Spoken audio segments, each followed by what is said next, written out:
Olá, este é o programa Minutos que Transformam, um programa devocional da Igreja Presbiteriana dos IPs. Nesta semana nós temos falado sobre a Páscoa.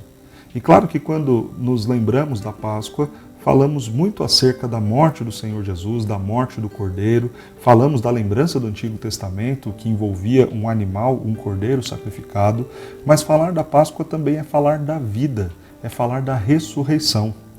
Ao contrário do que acontecia no rito do Antigo Testamento, onde o cordeiro ficava ali morto, era ou consumido pela família, ou aquilo que não se consumia era entregue ao fogo, quando nós pensamos na realidade do Novo Testamento, do Cordeiro de Deus, da pessoa de Jesus Cristo, ele não permaneceu morto. Ao final, ele ressuscitou, vive e reina eternamente. Não cremos em um cordeiro morto, mas num cordeiro que vivo está. E é desta certeza da ressurreição que eu quero falar com você neste vídeo. Convido você a abrir a sua Bíblia em 1 Coríntios, capítulo 15, e nós leremos do verso 1 até o verso 8. Diz assim a palavra do nosso Deus. Irmãos, venho lembrar-vos o evangelho que vos anunciei, o qual recebestes e no qual ainda perseverais. Por ele também sois salvos, se retiverdes a palavra tal como vô-la preguei, a menos que tenhais crido em vão. Antes de tudo, vos entreguei o que também recebi, que Cristo morreu pelos nossos pecados, segundo as Escrituras, que foi sepultado e ressuscitou ao terceiro dia, segundo as Escrituras, e apareceu a Cefas e depois aos 12, depois foi visto por mais de 500 irmãos de uma só vez, dos quais a maioria sobrevive até agora, porém alguns já dormem. Depois foi visto por Tiago, mais tarde por todos os apóstolos, e afinal, depois de todos, foi visto também por mim, como por um nascido fora de tempo. Paulo deixa muito claro para os crentes de Corinto a certeza de que Jesus Cristo estava vivo, de que ele havia ressuscitado. Uma palavra é enfatizada aqui, segundo a Escritura. A primeira certeza que nós temos que Jesus Cristo ressuscitou está no fato de que assim é o que diz a Escritura. E isso nos basta. A Bíblia é a palavra de Deus. O que ela diz é verdade. E o fato dela dizer que Jesus ressuscitou é para nós já suficiente para crermos que ele de fato está vivo. Não apenas isso, mas nós temos também o relato das muitas testemunhas.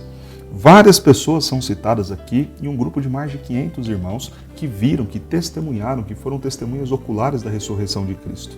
A palavra nos diz, testemunhas também viram, presenciaram Jesus ressurreto. Mas nós cremos também por conta da atitude dos apóstolos. Aqueles homens que haviam temido a morte nos dias em que Jesus foi preso e crucificado, que sumiram ali do cenário da crucificação de Cristo, que estavam intocados em suas casas, amedrontados, aparecem depois cheios de muita empolgação, ânimo, coragem e ousadia, proclamando a palavra de Deus no livro de Atos dos Apóstolos. Apenas uma coisa justificaria essa mudança de postura: a certeza de que o Cristo que eles estavam a anunciar estava realmente vivo, havia ressuscitado.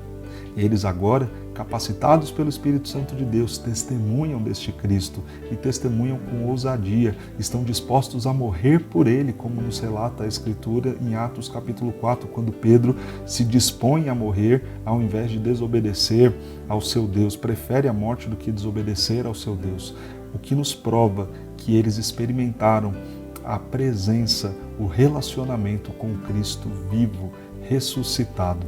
Quando nós pensamos então na Páscoa, nos lembramos sim da morte do Senhor Jesus, do sacrifício do Cordeiro na cruz, mas nos lembramos também daquele que nos possibilitou ter vida, Jesus Cristo ressuscitado.